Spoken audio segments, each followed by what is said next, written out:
Anxiety. Do you have problems slowing your brain down, trying to quit from worrying about everything? Your mind's just as tired of feeling the stress of everything going on in your life and not being able to cope with it? Well, this is the first video in a series of several videos helping you figure out how to cope with it all. Hang in there and I'll get started right away.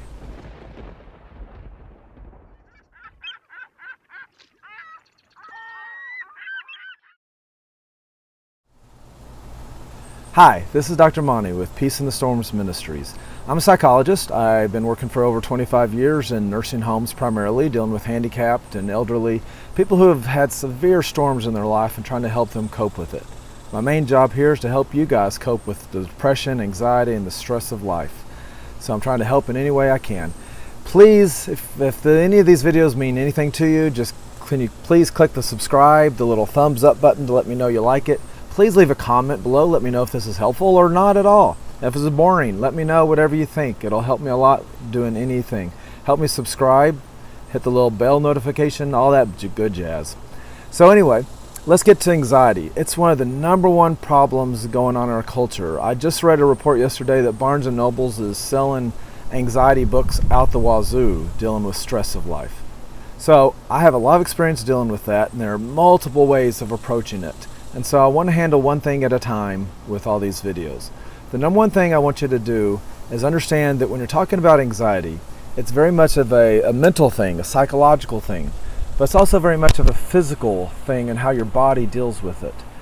Some people are just naturally more anxious than others. Their brains go fast. It's real simple. That's how I like to look at it. Some people are not necessarily anxious minds. Their minds just work fast. When your brain works fast, it's easier to overthink things and get more anxious. Some people's brains are just more calm and they're going to be more relaxed and not get so stressed out over things. It's a very physiological thing that some people are just born with more than others, and they just can't help it. If you find any of my videos helpful at all, please give me a subscribe, hit the little bell notification to get notified of new videos, hit the little thumbs up to let me know you like it. Please comment down below whether you like it, find it boring, it's really helpful, or whatever. Just let me know what's going on, give me some feedback. Please, I'd really appreciate it. Please share if you know of anybody else who's depressed or anxious and could be helped by these videos. We all know someone who's hurting, if we're not hurting ourselves severely. So please help me out with that kind of stuff. All right, let's get right to anxiety. Anxiety is one of those things that's very much physiological and psychological.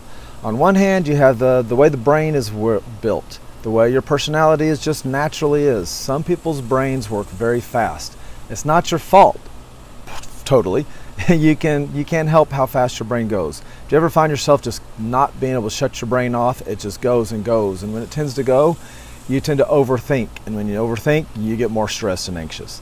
But on the other hand, it's very psychological. It's what you choose to think. It's how you've learned to cope with problems, and you can relearn is the good news.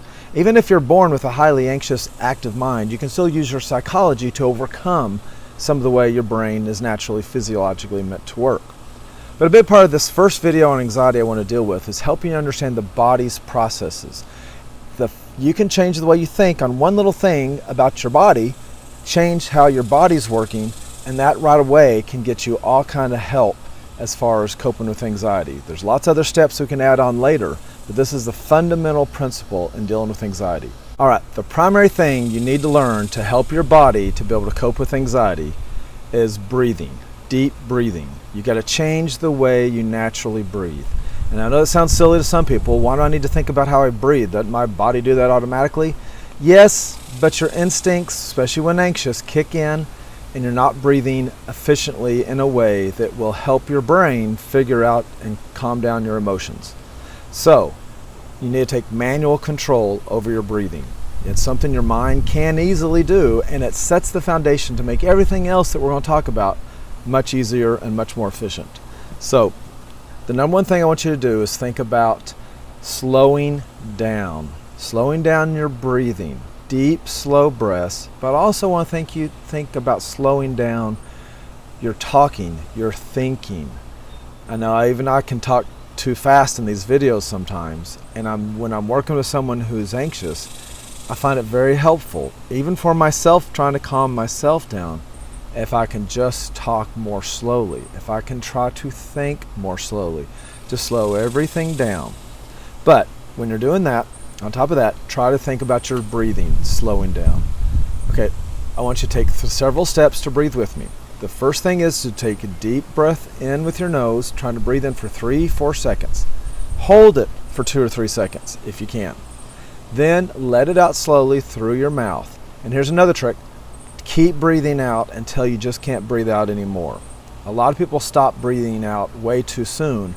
You need to get all that bad carbon dioxide out of there, and so you can let more good air in. So when you're finished breathing out, you're just naturally going to take a good deep breath in and just relax. But this is a fundamental principle. I'm so set on this. I do it all the time in my own personal life. Whenever I'm anxious, whenever I'm angry, whenever upset in any way, I can't sleep at night, or anything else emotional, I just want to settle down. I personally try to breathe. So here's how you do it. To go follow me. It starts off with a deep breath in. So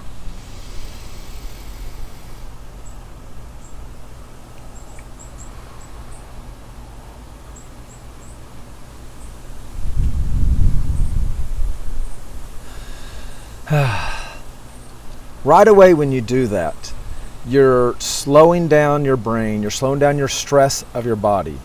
I may make another video that talks more in depth about what's going on inside your body and the sympathetic parasympathetic nervous system. It's kind of informational and can really help you get a better grip on your body and your mind if you understand it. But for now, let's just keep it simple and say that when you do this, you're getting more blood flow to the front part of your brain, the frontal lobe, where you do your high level thinking, your consciousness more, and your emotions are all there. So when you take that deep, slow breaths, you're sending more blood there, more oxygen there, and everything's going to work more efficiently. You can get a grip on yourself much better when you do this. All right, so that's breathing. The other thing that goes along with it is relaxing your muscles. Now, when you're breathing out, think of your shoulders. Your shoulders just droop and relax. Especially it helps to do this in a comfortable chair where you can just droop. If you can, think about your whole body. There's other systematic kind of exercises you can learn how to do to relax every muscle of your body that can help you really get a grip on your stress. But for now, just think about your muscles. Everything in your muscles, especially your shoulders, your arms, your face, your head. It's helpful if you can just lay something back, if you have a comfortable chair to lay back in, and just as you're breathing out, just let your body go, let the stress go. Right there alone, you can help your body get healthier and stronger. When your body's stressed, your immune system's not working well, your digestive system's not working well, you can't think well. But when you take a deep, slow breath, you kick everything into gear in the right way to be healthier, for your immune system to work better, your digestive system to work better. You to think through your problems and to put an end to the anxiety. You have an anxious thought, you do what you can, you let go of it. That's the basics of what you need to do physiologically to slow down the anxieties for you to get a grip on things. Once you get better airflow to your brain, to the front part of your frontal lobe, then we can put into place a lot of other things we're going to be working on in future videos. It comes a lot to the thoughts. You have anxieties, you have thoughts that are making you stressed and anxious. What can you do about that? There's lots of tricks and tips, and it kind of depends upon the specific things that you're upset about, but you're not going to be able to use any of those thoughts if you can't control your breathing and your stress in your body first. But doing these things will make everything else you do much more efficient. So let's work on that first. I'm a big believer in this. I admit, it's hard to remember to do this when you're in the heat of the battle. When you just get hit with bad news and you can't sleep at night, or you're starting to argue with somebody, it's hard to remember to take a break and breathe. But I swear it makes a huge difference when you can do this.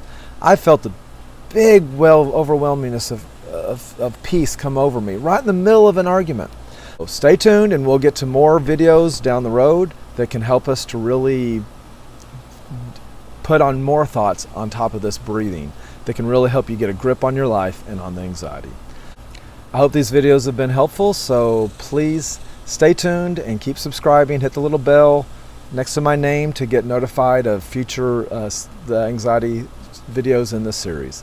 Thanks a lot. God bless you, and may you find peace in your storms. Bye-bye.